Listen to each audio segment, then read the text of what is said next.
2015년도 건설안전지도사 그 2차 실기 문제 중에 2015년도에 추락 방지, 추락 방호망 설치 기준 5개를 쓰라는 문제가 있어요. 이제 5점짜리 문제고, 요거를 암기할 때 낙하물 방지망이랑 좀 구분해서 외울게요. 추락 방지망을 쓰라고 했는데 혹시 낙하물 방지망에 나오는 조항을 쓸까봐 헷갈려 버리면 그게 껴들어가면 안 되거든요. 그래서 일단 구분져서 보면 맨 처음에 추락 방지를 볼게요. 요거는 사람안전보건 기준에 관한 규칙이 나오는 거고 제42조 추락 방지 부분에 나와요. 1항에 보면 사업주는 요것도 매번 같이 계속 반복돼서 나오는 거죠. 근로자가 추락하거나 넘어질 우려가 있으면 맨 먼저 할 거는 비계를 조립하는 방법으로 작업 발판을 설치를 하는 거고요. 작업 발판을 설치하기 곤란하면 그때 추락 방호망을 설치를 하고, 또 추락 방호망을 설치를 못할 경우에는 안전대를 착용하도록 하는 거예요. 작업 발판을 설치를 하든지, 이걸 못하면 추락 방호망을 설치 못하면 안전대 착용을 하도록 하는 건데, 여기에서 문제는 그 중에 추락 방호망 설치할 때 설치 기준을 쓰라는 문제예요. 그러면 그 기준을 보면 첫 번째로는 추락 방호망의 설치 위치는 가능하면 작업자가 작업하고 있는 그 작업면으로부터 가까운 지점에 설치를 하고, 두 번째는 그 작업면으로부터 망의 설치 지점까지, 예를 들어 이렇게 건물이 있으면 여기에 낙하물이 아니고 추락 방지망이 이렇게 설치되어 있다라고 하면 여기에서 작업을 해요. 그러면 작업하는 지점에 요게 10m를 초과하지 말라는 거예요. 그리고 추락 방호망은 수평으로 설치할 거. 낙하물 방지망은 각도가 있죠. 이렇게 여기가 20에서 30도 유지하라고 그랬잖아요. 그렇죠? 얘는 수평으로 설치하라고 그랬어요. 수평으로. 요거 헷갈리지 마시고. 네 번째는 망의 처짐은 예를 들어 내부에 설치를 한다. 그러면 건물에 짧은 변과 긴 변이 있을 거잖아요. 그러면 짧은 변 길이에 12% 이상 되도록 할 거. 처짐이 이렇게 되는 거죠. 그 망이 이렇게 일자로 되어 있지는 않잖아요. 그죠? 이렇게 망의 처짐이 이렇게 되어 있는데, 요 처짐의 길이는 짧은 변 길이의 12% 이상 되도록 하란 얘기예요. 그리고 다섯 번째는 건축물의 바깥쪽으로 설치할 경우는, 건축물이 이렇게 있어요. 여기가 이제 바깥이에요. 우리가 이걸 많이 보기는 하는데, 건축물의 바깥쪽으로 설치하는 경우는 추락 방호망이 이렇게 있다라고 하면 요 내민 길이가 3m래요. 3m. 헷갈리지 말게, 그 낙하물 방지망은 2m거든요. 그래서 추락 방호망은 내민 길이가 3m고 수평이에요. 수평으로. 단 여기서 조건이 하나가 붙어요. 뭐가 붙냐면, 이 추락 방호망에 그물코가 이렇게 있겠죠. 근데 그물코가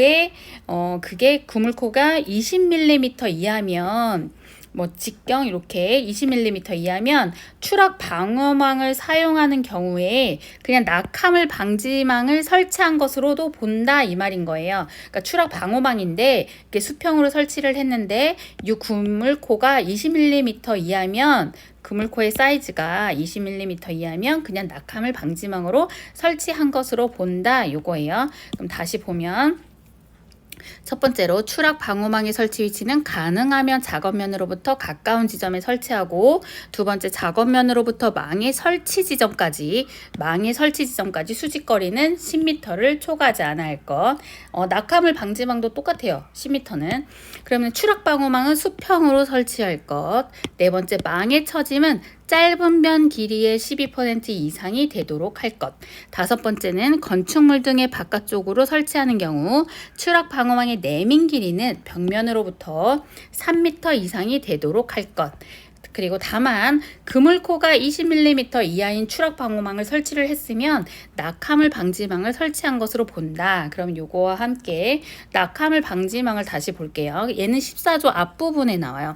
낙하물에 의한 위험 방지, 같은 사람안전보건 기준에 관한 규칙이 나오는 부분이고요. 그거에 대해서 같이 보면, 사업주는 이것도 두 가지로 구분이 되는데, 작업장의 바닥과 도로와 통로에서 그 낙하물로 인해 근로자에게 위험을 주면 보호망을 설치하는 등 필요한 조치를 하여야 한다. 두 번째는 작업으로 인해서요. 작업으로 인해서 물체가 떨어지거나 날아올 위험이 있으면 5가지를 설치를 해서 위험 방지를 해라.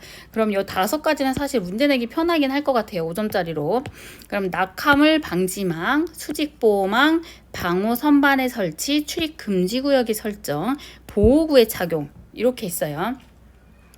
첫 번째로는 작업장 바닥 뭐 차에서 그 운행을 하다가 도로 같은 데서 튈 수도 있잖아요. 그런 도로 아니면 통로 그런 쪽에서 낙하물이 근로자에게 위험을 미칠 우려가 있으면 보호망을 설치하래요. 보호망. 또 한 가지는 근로자들이 작업을 하다가 뭐 위에 비계 있는 위에서 설치 하는 사람이 작업자에 의해서 물건이 떨어질 수도 있고 외부에서 날라올 수도 있고 하는 그런 위험이 있기 때문에 그걸 방지 조치를 해야 되는데 그 방법은 5가지가 있어요. 낙하물 방지망, 수직보호망, 방호 선반의 설치, 출입 금지 구역의 설정, 보호구의 착용. 보호구의 착용은 뭐 필수니까. 그리고 관계자 외에 출입 금지 부분은 항상 껴들어가죠. 그러면 요 2개는 됐다고 치고 우리가 보통 물체가 떨어지거나 뭐 도구, 장비 이런 것이 떨어지는 거에 대한 위험이 있을 때는 기본적으로 낙하물 방지망이니까 요 3가지는 그냥 암기가 될 것 같아요. 그러면 2가지 철골 건립할 때도 우리가 방호 선반 이런 얘기가 나오잖아요. 그래서 방호 선반의 설치, 그 다음에 수직 보호망, 낙하물 방지망 이렇게 하고 그 다음에 낙하물 방지망과 수직 보호망 같은 경우는 꼭 그 한국 산업 표준 KS를 말하죠. 거기에서 정하는 성능에 꼭 적합한 것을 사용해야 하며 실제 낙하물 방지망과 방호 선반의 설치 준수 사항은 이렇게 있어요. 첫 번째는 높이 10m 이내마다 설치를 하래요. 높이 이렇게 있으면 요 간격이 높이 10m 이내마다 설치를 하고 내민 길이는 아까 추락방호망 3m였죠. 근데 여기서는 2m 이상으로 할 것. 그리고 그 추락방호망은 아까 수평이라고 그랬잖아요. 그러면서 요거 낙하물 방지 같은 경우는 각도가 있어요. 여기 수평면과의 각도가 20도 이상에서 30도 이하를 유지할 것. 그래서 낙하물 방지망이 나온다. 그럼 요 내용을 아셔야 돼요. 높이 10m 이내마다 내민 길이는 벽면으로부터 2m 이상. 세 번째는 수평면과의 각도는 20도에서 30도 이하를 유지할 것. 근데 15년도 기출문제는 이제 요 추락 방호망에 관련된 게 나왔고 요것도 사실은 이제 비교해서 왜냐면 그 기사 문제라든지 많이 나오는 거거든요. 2개 다 많이 나오기 때문에 2개를 같이 외워버리면 그 지문에 섞어 들어가면은 고르는 게 살짝 헷갈릴 수가 있거든요. 문제를 실기를 쓸 때도 마찬가지고 그래서 이것도 추락 방지망과 낙하물 방지망을 좀 구분해서 암기하셨으면 좋겠고 요 항은 웬만하면 다 암기를 하시고 그 다음에 낙하물에 의한 위험 방지에서도 여기 5개 그죠? 낙하물 방지망, 수직보호망, 방호 선반의 설치, 출입 금지구역 설정, 보호구의 착용 요거에서 5개 암기를 해 놓으시면 좋을 것 같아요.